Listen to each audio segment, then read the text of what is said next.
Hey, what's going on, everyone? My name is Matt Jarbo. This is $3 Theater, and this news kind of broke a couple days ago, but I took the weekend off, and I had to talk about it today. But apparently, Lucasfilm reportedly has 9 Star Wars movies in development right now. 9 movies. That's technically 3 trilogies, or a really long anthology, which would be their best course of action at this point in time. But 9 projects in development. That's cool. That's cool. I'm okay with that, provided that it's not all Rian Johnson, and that's like 1/3 of the trilogy, but we'll find out. So though $100 million Memorial Day weekend would be nothing to scoff at for your typical movie, it was far below expectations for Solo: A Star Wars Story. The 10th entry in the saga from the galaxy far, far away, which is always blasted through the box office, has fallen so short of expectations. Why? Because there are probably several factors, but one that's being discussed a lot is the threat of franchise fatigue. After all, The Last Jedi only came out 5 months ago. Now, franchise fatigue, I don't believe that's true. I really don't believe that's true. Not the first time it happened. Not the first time. It's exciting. It's like having sex for the first time and then a few minutes later doing it again. But in this case, it spans over 6 months and it's movies.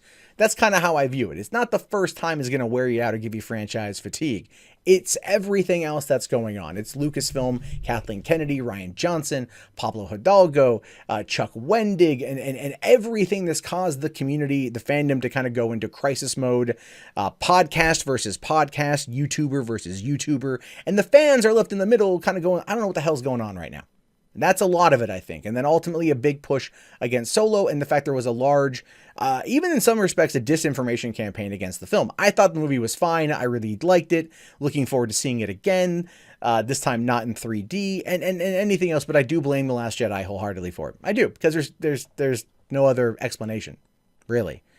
Fans turned out for Force Awakens and Rogue One.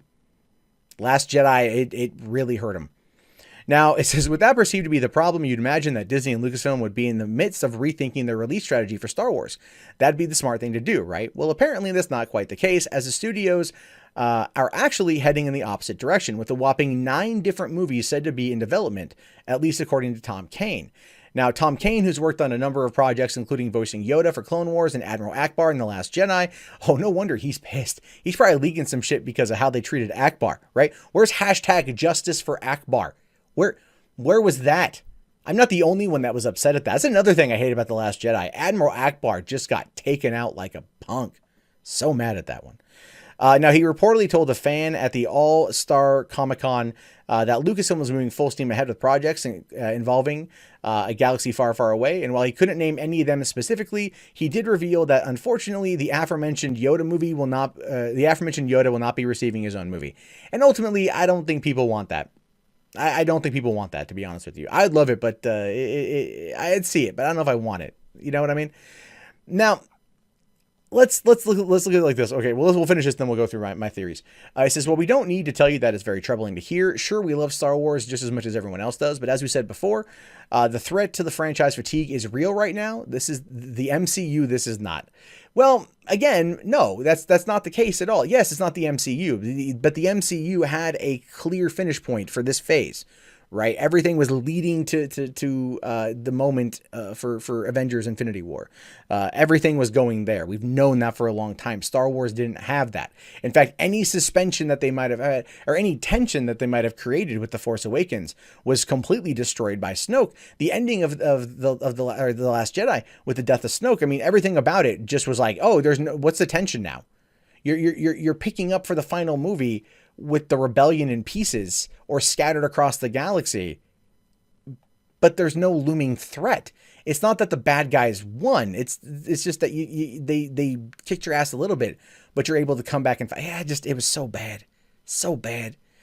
No, but it says here, but Solo proved you can't keep shoving these films out the door and expect people to go see them just because they have the iconic franchise's name in the title. No, you could if there was a narrative, a consistent narrative taking you to that point. Fans want each release to feel like a special event, and when you have Ron Howard's anthology pick hitting theaters just several months after The Last Jedi, it's not the case. He's really pushing that. There's really not a lot of evidence to back that up. So even though this is a rumor about Star Wars having 9 films in development, let's kind of think of what those 9 films are right now. Well, aforementioned Rian Johnson trilogy would be 3. That's still going forward. That's still a thing. I'm sorry. That's where we find ourselves.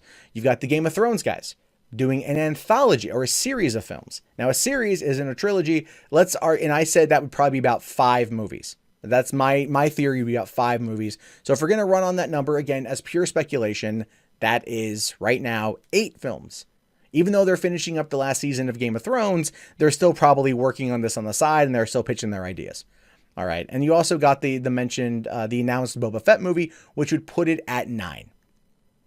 That's my theory for where the 9 are, but it could be Rian Johnson's trilogy, the Boba Fett movie, which would be 4. Game of Thrones guys, who knows, maybe let's say another trilogy, which would then put it at 7. So then what are going to be the other 2? Is it going to be an Obi-Wan movie? Is it going to be what happens? Is Rey getting her own movie? Kylo Ren getting his own movie? Is Ben Solo getting his own movie? We don't know. Is Chewbacca going to get his own movie? It'd be a very interesting take on a foreign film, I think. Nothing but subtitles. But that's kind of where I think we are right now. Is I think they are developing many things, but the release strategy is going to be what's important here.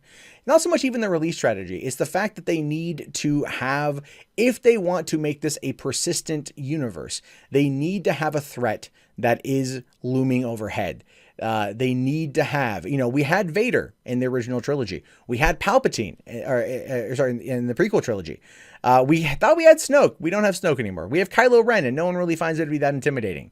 You get him really mad, he's just going to break a couple stereos. It isn't really a thing. So there's that. So there's all those elements at play here. And I think that's kind of what it's going to be. But I'm hoping that they give us more information. I know Star Wars Celebration comes out in April of next year. I am going to try to attend it. I'm waiting for some passes to maybe become available. And I'm hoping we're going to get more information out of that. But in the meantime, I'm curious to see what's going to happen. I'm hoping that there is a bit of a shakeup at Lucasfilm. I hope it does involve either Kennedy stepping down or Filoni stepping up or somebody else coming in to run Star Wars like Kevin Feige does, a producer with a singular vision that can make Star Wars great again. And I'm just curious to know your thoughts on this one. Let me know in the comments below. My name is, of course, Matt Jarbo. This is the $3 Theater, not the Monday Matt channel. That's my other channel. And if you have any comments, write them down. If you want to thumbs up the video and subscribe, that'd be great. If you want to support the channel via Patreon, that'd be awesome. If you just want to watch more content, you can do that right now.